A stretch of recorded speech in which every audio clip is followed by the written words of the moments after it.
ஈரோட்ல ஃபேமிலிக்கான ரெஸ்டாரண்ட் எல்லாரும் இந்த சௌமி ரெஸ்டாரண்ட் தான் சொல்றாங்க. அப்படி என்ன இங்க இருக்கு? ஒரு பேச்சுக்கு பேசறலாம் பிரச்சனை ஆக்கி செக் பண்றது நல்லது இல்லடா. என்ட்ரன்ஸ்லயே அவுட்டோர் செட்டப்போட ஐபிஎல் மேட்ச் பார்த்துட்டு எல்லாரும் சாப்பிட்டு இருந்தாங்க.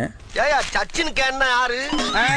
அடிக்கிற வெயிலுக்கு கண்டிப்பா ஃபேன் வேணுப்பான்னு சொல்லிட்டு ஒரு குடியில ஃபேனுக்கு அடியில சிட்டிங்க போட்டாச்சு. டிராகன் சிக்கன் ரொம்ப நல்லா இருக்கும். நாங்க ஆர்டர் சொன்னதுமே வந்துருச்சு. உடம்புலகாயும் கருவேப்பிலையும் தூக்கலா போட்டு நல்லா சாஸ் ஊத்தி சூப்பரா செஞ்சிருந்தாங்க. கூடவே நம்ம ஆல் டைம் ஃபேவரட்டான பிரியாணி சொல்லியிருந்தோம். பிரியாணி ரொம்ப ஆவரேஜ் தான் சொல்லுவேன். ஏன்னா ரொம்ப ஆயிலியா இருந்துச்சு. பீஸுமே ரொம்ப கெட்டியா நான் ஃபீல் பண்ணேன். நான் காடை ஃப்ரீயா ஆர்டர் பண்ணவே இல்லைங்க. ரிட்டர்ன் கொண்டு போயிருங்க அப்படின்னு சொல்லிட்டு என் வைஃபை பார்த்தா காடை ஃப்ரை நல்லா ஃப்ரெஷ்ஷா இருந்துச்சு. பக்கத்து டேபிள்ல மிக்ஸ்டு ஃப்ரைட் ரைஸ் கொண்டாந்து வச்சிருந்தாங்க. நல்லா இருக்கும் போலயே. சரி நம்மளும் சொல்லுவோம். நாங்க சாப்பிடறத பார்த்தாவே உங்களுக்கு தெரியும். டேஸ்ட் வைஸ் எல்லாமே ரொம்ப நல்லா இருந்துச்சு பிரியாணி தவிர. கடைசியா ஒரு பாயசத்தை போட்டு பில்ல வாங்கி பார்த்தா எல்லாமே ஓரளவுக்கு ரீசனபிளா தான் இருந்தது. ஆனா அந்த பிரியாணிக்கான ரேட் மட்டும் சொல்லிடுவானே. தமிழ்நாட்டுல வர ஏப்ரல் 19 மக்களவை தேர்தல் நடக்க இருக்கு. ஓட்டு போடுறதுக்கு முன்னாடி இதை கொஞ்சம் படிச்சு பார்த்துட்டு ஓட்டு போடுங்க. போக ஸ்ட்ரைட்டா பிரதமர் பதவிக்கு முயற்சி பண்ணிக்கிட்டு இருக்கேன்டா.